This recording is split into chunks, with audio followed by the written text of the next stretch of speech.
चंद रोज़ कबल मरकज़ सादात अमरोहा गुलबर्ग में एक SRC की मीटिंग हुई और उस मीटिंग में एक मौलाना मौसूफ ने अपनी राय पेश की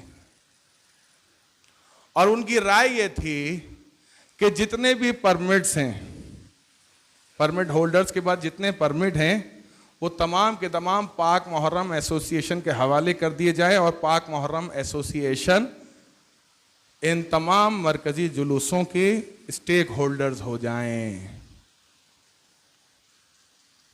खतरनाक हद तक ये बात है। याद रखें, मकसद क्या है? मकसद ये है कि जो परमिट है उसको खत्म करके NOC में तब्दील किया जाए। पहले तो ये समझ लें कि परमिट चैलेंजेबल नहीं है। परमिट आपको बाइख्तियार बनाता है, परमिट आपको इज्जत बख्शता है, परमिट आपके बुजुर्गान की मेहनत का नतीजा है और परमिट पे कोई कानूनी कार्रवाई नहीं हो सकती जब तक स्टेट के खिलाफ कोई कार्रवाई ना हो। जबकि NOC में 18 शिक़े हैं। कोई भी छोटे रैंक का पुलिस अफसर भी FIR काट सकता है। स्पीकर अलाउ नहीं है। किसी भी तरह की आप बात नहीं कर सकते जो आपके अकीदे से मुताल्लिक हो। मसलन जो इस वक्त कानून लेकर आ रहे हैं ना, उनके खिलाफ हो। NOC की कोई हैसियत नहीं। NOC चैलेंजेबल है। NOC देने वाले की मर्जी है, NOC दे या ना दे। हम NOC लेने के बाद मजबूर होते हैं, जबकि परमिट लेने के बाद गवर्नमेंट हमारे लिए मजबूर हो जाती है। समझ रहे हैं? NOC से हम मजबूर हो गए, हमने अपने हाथों में हथकड़ियां पहन ली। परमिट में वो हमारे मोहताज हैं, जैसा हम चाहेंगे अपने आजादारी को बर्पा करेंगे। बात वाज़ेह। अब मैं चंद चीजें इन जवानों के लिए, ये मैं कुछ चीजें लिख कर लाया हूं, इसको जल्दी जल्दी आप जितने जवान हैं, खुसूसी तौर पर बुजुर्गान जानते हैं, इन जवानों के लिए मैंने ये सब चीजें लिखी हैं। 1947 पाकिस्तान बनने के फौरन बाद जब पहली मरकजी मजलिस अज़ा मुनक्किद हुई, मरकजी मजालिस के सिलसिले में अंजुमन इमामिया के तहत एक कमेटी बनी जिसका नाम हुआ पाक मुहर्रम कमेटी, जो कि बाद में पाक मुहर्रम एसोसिएशन हो गई। DC ऑफिस से लेटर जारी हुआ कि अंजुमन इमामिया के परमिट पर मजालिस का इंतजाम और इंसराम पाक मुहर्रम एसोसिएशन करेगी और चंदा लेने की मिजाज होगी, सिर्फ और सिर्फ मजालिस की, जुलूस की नहीं। 1960 में जहांगीर पार्क से मजालिस नश्तर पार्क मुंतकिल हुई तो अंजुमन इमामिया को 11 दिन अशरा उला मुहर्रमुल हराम और एक 20 सफर यानी रोजे 40 का अलॉटमेंट दिया गया मुहर्रम का अशरा और 40 के लिए नश्तर पार्क।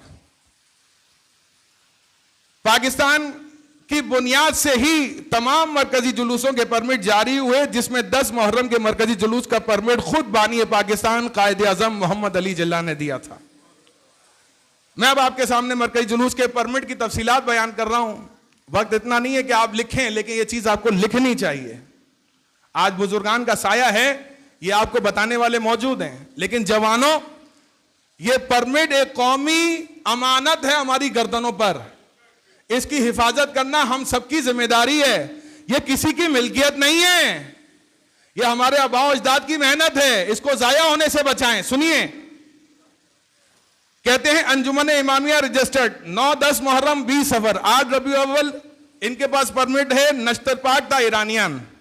9 मुहर्रम रात 10 बजे शब खालिद दिना हॉल ता ईरानियान। 20 रमजान 9 बजे शब ईरानियान ता बड़ा इमामबाड़ा खारादर।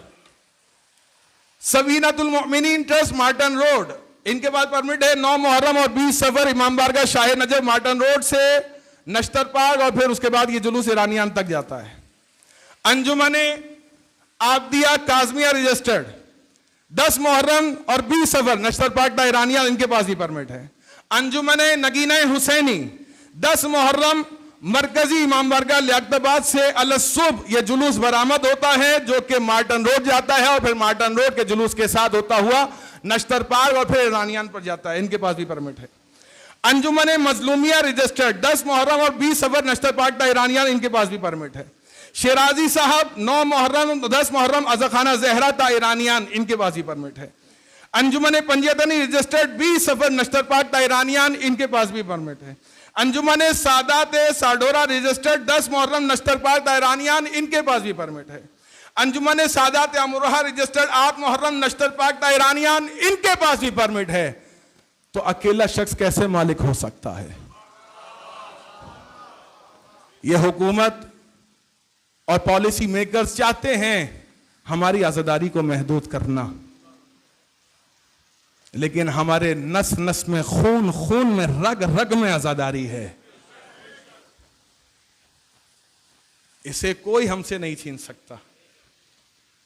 यह परमिट, यह हमारे बुजुर्गान की मेहनत है, इसकी हिफाजत कीजिए। इसी वजह से इन जुलूसों के, मरकजी जुलूसों के परमिट इतने लोगों ने लिया कि कितने लोगों के खिलाफ साजिश करोगे, कहां कहां। लेकिन अफसोस कि हमारे ही लोग इस आजादी के दुश्मनों के आलाकार बनते हैं। अफसोस नहीं है? पाक मुहर्रम एसोसिएशन ने 2012 में मरकजी जुलूस का एनओसी लिया। किस राइट से लिया आपने? परमिट पे क्या एनओसी जायज है? कानूनी तौर पे सही है? जब परमिट मौजूद है तो एनओसी की क्या तुक बनती थी? आप ही ने रास्ता दिखाया जिसकी वजह से 8 मुहर्रम का जुलूस जो सादात अमरोहा वाले बरामद करते हैं उनको परमिट नहीं दिया गया, उनको एनओसी दी। 8 रबीउल अव्वल के जुलूस को परमिट नहीं दिया गया, एनओसी दी। आपने रास्ता दिखाया है आजादी के दुश्मनों को। आप आजादी को महदूद करने के लिए आए। ऐसे तमाम अनासर जो आजादी के दुश्मन हैं या आजादी को महदूद करना चाहते हैं या इनके आलाकार बनना चाहते हैं, हम इनकी मुखालफत करते हैं और इनसे ऐलान बराअत करते हैं। अज़ान मोहतरम, यह हमारे बुजुर्गान की मेहनत है, इसकी हिफाजत करना हमारी नस्लों की जिम्मेदारी है। वरना आप 4 दीवारी से बाहर नहीं आ सकेंगे।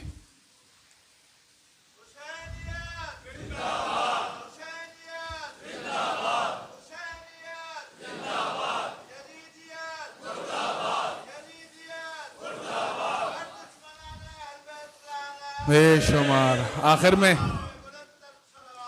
अल्लाहुम्मा सल्ली। जब एसआरसी में मीटिंग हो रही थी और मौसूफ मौलाना साहब ने ये बात कही तो उस वक्त अल्लामा बाकिर हुसैन जैदी साहब जो ज़ाकिर अहले बैत हैं, ओल्ड एशिया में रहते हैं, उन्होंने आज़ादारी के हक़ का दिफा किया।